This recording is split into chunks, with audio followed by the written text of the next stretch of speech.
Welcome to the Deep Dive. We're jumping into a stack of information today, focused on one key event, the Q1 2025 earnings call for NTG Clarity. Exactly. We've gone through what management said, the numbers, the commentary, basically trying to pull out what really matters from that call. Right. Our mission is to help you cut through maybe some of the corporate speak, the financial jargon, and really understand what's driving NTG right now and maybe where they're headed. Yeah. We'll unpack the results, look at the strategy they laid out, and try to piece together what it all means. We'll start with the big numbers, then dig into how they got there, costs, cash, and the outlook. Okay, let's dive right in then. Starting at the top, the big picture here is definitely strong growth.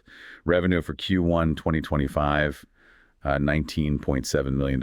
Which is a huge jump, right? Up 68% compared to Q1 last year. Management sounded pretty happy. They called the quarter amazing. And they made a point of highlighting the momentum, too. This was their 16th straight quarter of last 12 months revenue growth. And 10 consecutive quarters of record-setting revenue. So, yeah, quite a run. They talked about the team firing on all cylinders. Okay, so top line looks great. What about profitability? Net income before taxes came in at $3.2 million. Also strong, yeah. Up 56% from Q1 2024. But, and this is important, there's a new factor this quarter impacting the net income. Ah, yes, the tax provision. It looked like this is the first time we saw Canadian tax show up alongside the Saudi tax. Exactly right. They've basically used up all their historical tax losses in Canada. So now that they're profitable there, they actually have to provision for Canadian corporate taxes. Yeah. It's a new thing for them. Got it.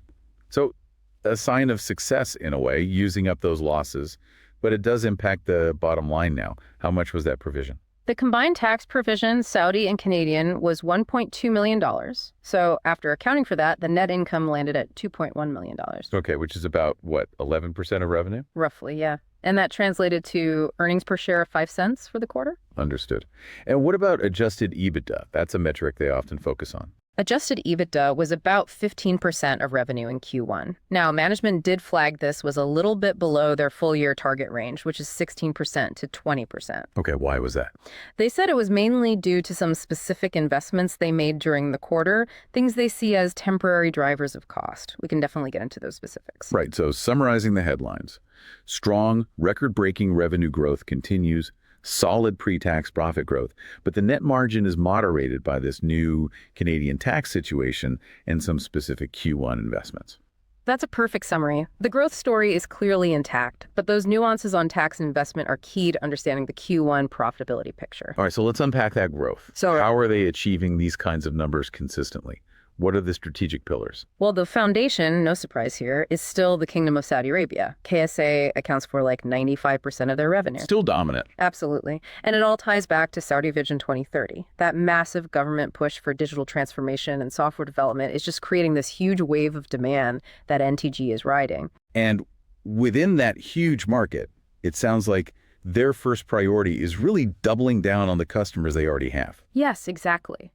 Deepening those relationships. They're finding that existing clients are trusting them with bigger pieces of their digital transformation budgets. You can see that clearly in the numbers, too. Oh, yeah. How so? Their average contract size increased by 62% just this quarter. That's a big jump and shows they're successfully expanding within their current client base. And a key part of enabling that expansion must be their delivery model, right? That mix of on-site people and the offshore resources. Absolutely critical. Being able to deliver quality work but at very competitive prices is huge. Their offshore development talent, primarily based in Egypt, is a major advantage. And we saw that reflected in the segment growth. Dramatically. Revenue specifically from offshore software development was up an incredible 260% year over year. Just massive growth. Wow, 260%. So that part of the business is really taking off. It really is. It's now their single largest business segment, making up about 50% of their total revenue. And you can see why clients like it. The potential savings compared to hiring locally in Saudi can be up to 50%. That's a compelling offer. Okay, so expanding within existing clients is priority one. What's priority two? Bringing new logos on board. Correct. Their second focus is winning new customers, using what they call a land and expand model. They mentioned referrals and word of mouth are important here. How'd they do on that front in Q1? They signed 2 new clients. The strategy isn't necessarily about landing huge deals right away. It's more about getting a foot in the door, maybe with a smaller initial project. Prove their value first. Exactly. Prove value, build trust, and then have their dedicated account managers work to identify more opportunities and expand that relationship over time.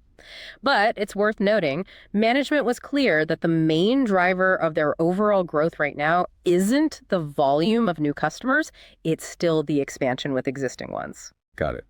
And the third priority, the one that sounds potentially very significant for the future, is their own software product, NTG Apps. Yes. This is where things get really interesting. They spent much of 2024 getting NTG apps into customer hands via trials and proof of concepts. By year end, nearly half their customers, 47%, were running one. And Q1 was about converting those trials into actual paying contracts. That's exactly what seems to be happening. The numbers show it. NTG Apps revenue grew 150% year over year in Q1. That's faster than the company's overall growth rate, right? Yes. For the first time, apps growth outpaced the company's overall growth. It now represents about 9% of total revenue. Still relatively small, but growing very fast and, crucially, changing the revenue mix. Which has big implications for profitability down the line, given its software versus services. Precisely. And management sounds really excited about this potential, which leads us nicely into discussing the cost structure and margins in a bit more detail. Perfect. So let's dig into the margins. You mentioned the gross margin was around 34% in Q1, which is a bit below their usual 35-40% target range. What was dragging it down? Right. Management pointed to two specific reasons, both of which they view as temporary. Okay, what were they? First was what they called ramp-up costs. So when they start these new, often larger contracts, there are upfront expenses. Things like travel, maybe relocating people for the on-site teams, getting renovated office space ready for the bigger offshore teams needed. These costs hit cost of goods sold right at the start of a project. Right, costs you incur before the project hits its steady stride. Makes sense. And the second factor? Year-end bonuses. Specifically for their technologists, based on how well they performed in 2024. These bonuses were booked as a one-time expense within cost of goods sold in Q1. Okay, so ramp-up costs and one-time bonuses. All right. And they expect the margin to bounce back. Yes, they seemed quite confident they'll get back into that 35-40% gross margin range as the year progresses, once these initial project costs smooth out and the bonus impact is behind them. All right. Now, moving down the income statement to operating expenses, G&A, sales, and marketing. Management said Q1 was likely the high point for the year here. Let's unpack that, starting with G&A, general, and administrative. Okay, so G&A came in at 13% of revenue.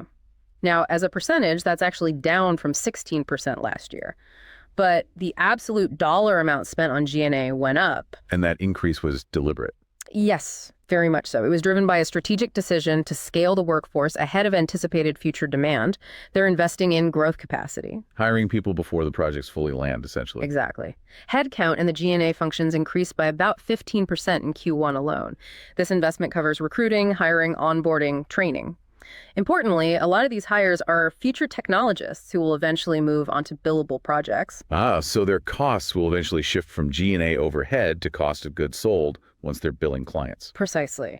So this Q1 G&A spending is really groundwork, building the pipeline of talent needed to deliver on future contracts. And was it a similar story for sales and marketing expenses? Very similar pattern. Sales and marketing was 7% of revenue, up slightly from 6% last year as a percentage. But again, the absolute dollar spend increased. This was also driven by investment.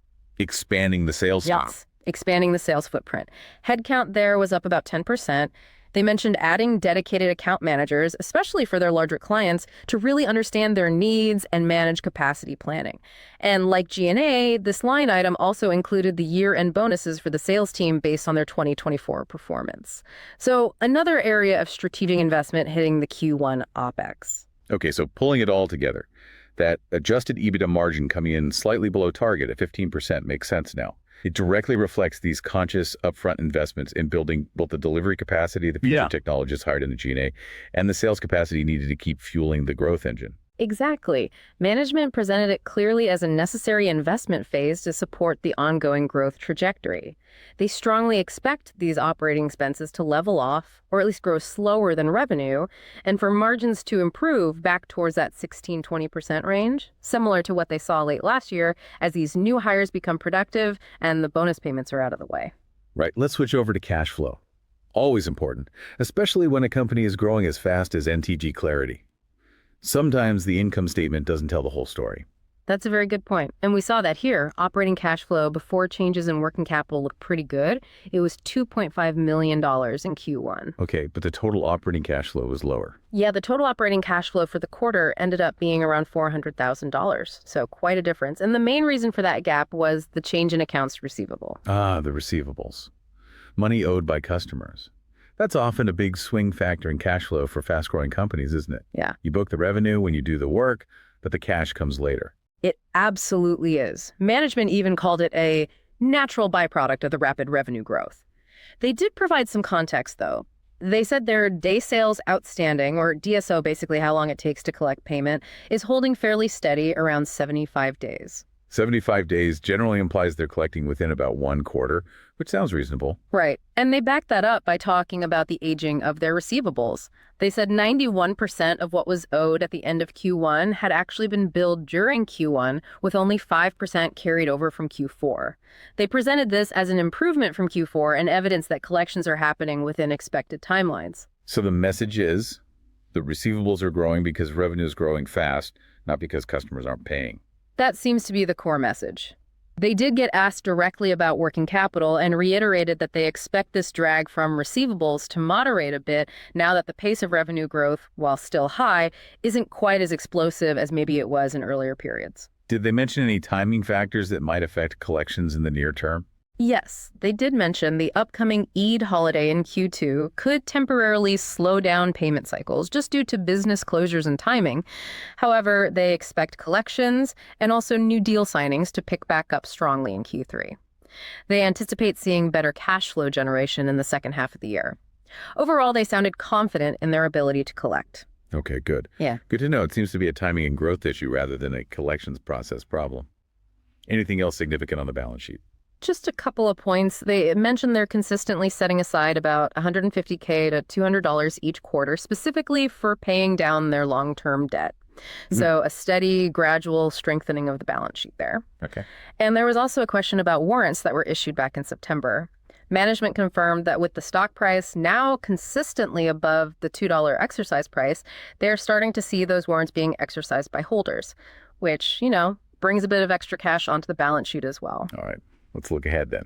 What did management say about the outlook for the rest of 2025 and maybe even beyond? They provided an update to their guidance. They actually increased their full-year revenue guidance slightly from a previous $75 million up to $78 million. Okay, $78 million for the full year. What kind of growth does that imply? That target represents about 40% year-over-year growth compared to 2024. So still very strong growth projected for the full year. Their confidence, they said, is based on the strong Q1 start, the ongoing customer demand they're seeing, and their very substantial backlog. How substantial is that backlog? They stated it's currently $100 million in signed purchase orders and contracts. That gives them pretty good visibility into future revenue streams. It's a solid base. Did anyone push back on the guidance? Well, one analyst did make an interesting observation. They pointed out that if you just take the Q1 revenue of $19.7 million and multiply it by 4, you actually get a number slightly higher than the $78 million guidance, which could imply the guidance assumes things stay relatively flat sequentially from Q1 onwards. Interesting point. How did management respond to that? Their response was that the formal guidance is built primarily on that existing $100 million backlog and the renewals they expect from those contracts. They clarified that the guidance doesn't fully factor in potential revenue from entirely new work they might win during the year, or the full potential upside from expanding existing contracts beyond what's already booked. Ah, so it sounds like there might be some conservatism baked into that $78 million figure based on what they're seeing on the ground. That was certainly the implication. They seem to suggest that the underlying customer appetite and the general economic momentum in Saudi Arabia could potentially support more than what's strictly in the guidance right now. Something to keep an eye on. Definitely. What about the profitability guidance? The adjusted EBITDA margin? That was reaffirmed. They're sticking with their full-year target range of 16% to 20%. As we discussed, the expectation is that Q1 was the peak for those operating expense investments, and they anticipate getting back to a more sustainable cost run rate and improved margins through the rest of the year, much like they saw towards the end of 2024. And the outlook specifically for NTG Apps, that seemed like a real bright spot with high potential. It really did. They sounded quite bullish on it. When an analyst asked about goals for apps, management gave what they called an optimistic, even aggressive forecast. They think it could potentially reach 12% of total company revenue by the end of this year, 2025. 12% by year end. And looking further out. Looking into 2026, they suggested it could grow to represent 15% to 20% of total revenue. Okay, and let's talk about the impact of that. If apps become 15-20% of the business, what does that do to overall profitability? Because software margins are much higher than services margins, right? Exactly. This is the really compelling part of the apps story. NTG Apps, being software, carries much higher gross margins, currently around 50%, they said, with potential for that to increase with scale. Compare that to their services business, which runs in the 34-40% gross margin range. So every dollar shifted from services revenue to apps revenue has a disproportionately positive impact on the overall company gross margin. Precisely.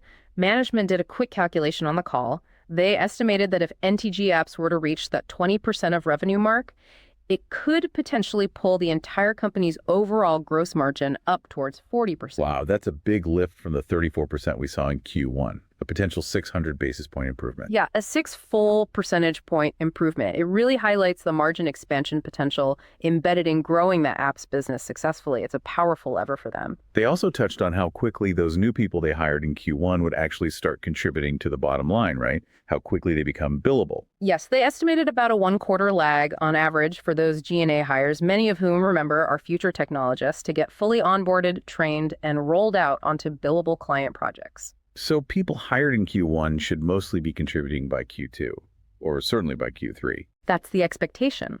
They anticipate most being productive and billable by Q2 and almost all by Q3. And that timing lines up perfectly with their expectation for operating expenses to moderate and margins to improve in the second half of the year. The cost base stabilizes while the revenue base continues to grow on top of it. And one last point on outlook. There was question about the broader perception of Saudi Arabia as a place to invest, given recent diplomatic efforts. Management strongly agreed that perceptions are improving. They're seeing increased investor interest and believe recent missions have really opened eyes to the opportunity there. And they feel confident the Vision 2030 spending will continue. Yes, they reiterated their clients are mostly outside the direct oil and gas sector, and the government's commitment to the tech and digital transformation parts of Vision 2030 remains very strong.